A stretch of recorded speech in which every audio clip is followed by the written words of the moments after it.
Policies కూడా ఇవ్వటం జరిగింది. అందులో ఉన్న ప్రోత్సాహకాలను బట్టి కూడా చూస్తే కనుక ఫిక్స్డ్ క్యాపిటల్ ఇన్వెస్ట్మెంట్ లో రాష్ట్ర ప్రభుత్వం ఇస్తున్నంత కన్సెషన్ వేరే ఏ రాష్ట్రం కూడా భారతదేశంలో ఇవ్వట్ల. అది క్లియర్లీ ఒకటి ఫస్ట్ అర్థం చేసుకోవాలన్నమాట. ఎందుకంటే అంత క్లారిటీ తోటి ఈసారి పాస్ట్ మిస్టేక్స్ కానీ ఇవన్నీ కూడా రిపీట్ అవ్వకూడదు అని చెప్పేసి ఆ విధంగా డిజైన్ చేయటం జరిగింది. ఎందుకంటే మన డెమోగ్రఫిక్ ప్రొఫైల్ కూడా చూసుకోవాలి. యువతది ఏదైతే కనుక మన దగ్గర డెమోగ్రఫిక్ డివిడెండ్ అని అనుకుంటున్నామో వన్ ఆఫ్ ద లీస్ట్ ఉంటుంది. ఎందుకంటే ఫెర్టిలిటీ రేట్ ఇవన్నీ కూడా మనకి తగ్గటం మూలన ఆంధ్రప్రదేశ్ కి కేవలం ఒక 2 దశాబ్దాలే ఉంటుంది ఆ బెనిఫిట్. కాబట్టి చేయాల్సింది 20 years లో అచీవ్ చేయగలగాలి.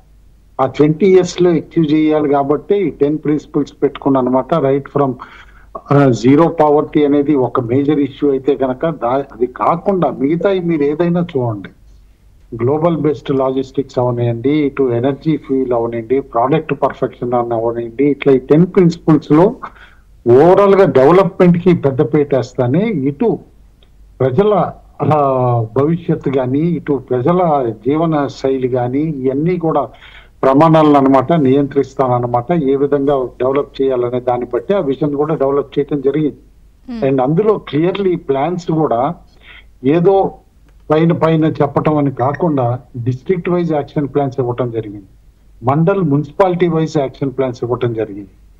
అదే విధంగా అనమాట ఇటు ఎవరైతే ఎమ్మెల్యేస్ కానీ మినిస్టర్స్ అందరూ కూడా ఉంటారో వాళ్ళు ఫోకస్ పెట్టడానికి మైక్రో లెవెల్లో కాన్స్టిట్యున్సీ వైజ్ కూడా విజన్ ప్లాన్ డెవలప్ చేయడం జరిగింది.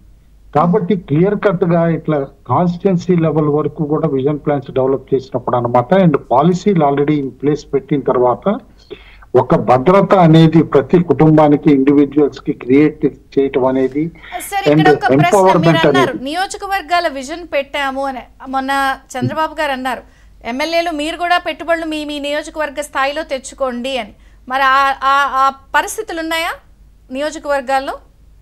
ఖచ్చితంగా ఉన్నాయండి. ఎందుకంటే మనకి తెలిసి ఇప్పుడు ఏ ఎమ్మెల్యేకైనా వాళ్ళ నియోజకవర్గంలో ఉన్న కాంటాక్ట్స్ కానీ ఆ నియోజకవర్గంలో ఉన్న పారిశ్రామికవేత్తలు ఉన్నాయండి, ఆర్ ఆ నియోజకవర్గం నుంచి వలస వెళ్ళి విదేశాల్లో ఉన్న వ్యక్తులు బాగా ఎర్న్ చేసి కానీ టెక్నాలజీ స్కిల్స్ అక్వైర్ చేసిన వాళ్ళు కానీ ఎవరైతే ఉన్నారో నియోజకవర్గ రిప్రజెంటేటివ్ కి ఖచ్చితంగా అవగాహన ఎక్కువ ఉంటుంది.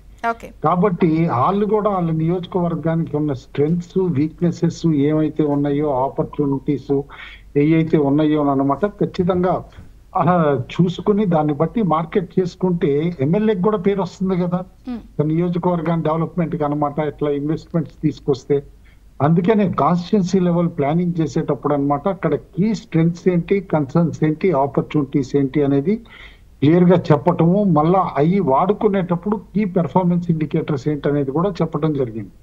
కాబట్టి ఇవాళ ఎమ్మెల్యేకి ఆ ఎబిలిటీ ప్రూవ్ చేసుకునే ఆపర్చునిటీ కూడా ఇచ్చారు ఒక విధంగా ముఖ్యమంత్రి గారు. ఇప్పుడు ఎక్కడ ఏ ఎమ్మెల్యేకి ఏ స్ట్రెంత్ ఉందనేది ముఖ్యమంత్రి గారు కూడా జడ్జ్ చేయలేరు కదండి. కాబట్టి ఇప్పుడు ఈ ప్లాన్ ఇంప్లిమెంటేషన్ లో ఆ ఎమ్మెల్యే జస్టిఫై చేసుకోవచ్చు, నా స్ట్రెంత్ ఇది, నా కాన్స్టిట్యున్సీలో నేను ఇన్వెస్ట్మెంట్స్ తెచ్చాను అని చెప్పనమాట. ఇంకొక క్వశ్చన్, ఇందాక ఎంఎస్ఎంఈ మాట మీరు ఎత్తారు కాబట్టి గవర్నమెంట్ అన్ని పెద్ద పెద్ద ఇన్వెస్ట్మెంట్స్ వీళ్ళని ఇన్వైట్ చేసి వీళ్ళని చేసి ఇంత అని చెప్తున్నారు కదా, మరి స్మాల్ స్కేల్ ఎంఎస్ఎంఈలకు యాక్సెస్ ఉందా ఈసారి? అసలు పెద్దపేట వేస్తుంది స్మాల్ స్కేల్ ఎంఎస్ఎంఈస్ కండి. అందరూ ఏంటంటే ఫోకస్ ఇప్పుడు ఏ ఆర్సెల్ఆర్ మిట్టల్ అనో అశోక్ లేలాండ్ అనో ఇట్లా పెద్ద కంపెనీలు అదే మార్కెట్ కంపెనీస్ కాస్త బ్రాండింగ్ ఉన్న కంపెనీస్. కాబట్టి ఫోకస్ మీడియా దవ్వనియండి, చాలా మంది ప్రజలు కూడా పేపర్లో చదివేటప్పుడు ఇంత పెద్ద కంపెనీ వస్తుంది, ఇప్పుడు రేపు యాపిల్ కూడా వస్తుందంట, రేపు అదానీస్ వస్తున్నారంట, ఇట్లా అని చెప్పేసి చెప్పుకుంటారు. కానీ యాక్చువల్ గా పెద్దపేట వేస్తుంది ఎంఎస్ఎంఈస్ కండి. ఎందుకంటే ఈసారి కేంద్ర బడ్జెట్ లో కూడా మీరు చూస్తే టోటల్లీ ఎంఎస్ఎంఈ డెఫినేషన్ మార్చేశారు. ఇవాళ మీడియం ఎంటర్ప్రైజ్ అంటే it is even 125 crore investment is medium enterprise. కాబట్టి 500 కోట్లు టర్న్ ఓవర్ ఉన్నాయి కూడా మీడియం ఎంటర్ప్రైజ్ కింద ట్రీట్ చేస్తున్నప్పుడు అండ్ ఓవరాల్ గా ఉద్యోగ కల్పన దేశంలోనే చూస్తే మేజర్ ఏ సెగ్మెంట్ ఇస్తుంది ఉద్యోగ కల్పన? ఎంఎస్ఎంఈ సెక్టర్ ఇస్తుంది.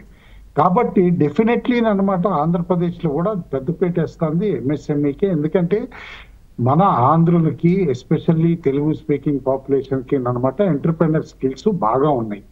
ఒకప్పుడు మనం చూసాం ఇన్ఫ్రాస్ట్రక్చర్ ప్లేయర్స్ దేశంలో ఎవరయ్యా పెద్ద టాప్ 10 లో అంటే 5 అట్లీస్ట్ ఏపీ పీపులే ఉండేవారు. అండ్ ఇవాళ యుఎస్ లో ఎంటర్ప్రెనర్స్ ఎక్కువగా స్టార్ట్అప్స్ సిలికాన్ వ్యాలీలు అక్కడ చూస్తే కూడా మన ఇండియన్సే ఉంటున్నారు కూడా. అండ్ అందులో తెలుగు వారు కూడా ఎక్కువ ఉంటున్నారు. కాబట్టి డెఫినెట్లీ ఎంఎస్ఎంఈని ప్రోత్సహించటం, ప్రైవేట్ ఇండస్ట్రియల్ పార్క్ పాలసీకి ఆల్రెడీ గైడ్ లైన్స్ ఇవ్వటం కూడా జరిగింది. కాబట్టి multiple industrial parks district wise కూడా వస్తాయి. ఎంఎస్ఎంఈకి పెద్దపేట వేయటం జరుగుతుంది. Okay sir. ఇప్పుడు ఏదైతే పడుకున్నదో మల్లవల్లి చూసాం మనం ఆల్రెడీ ఎన్ని యూనిట్ స్టార్ట్ అవుతున్నాయో. Ashok Leyland is only starting.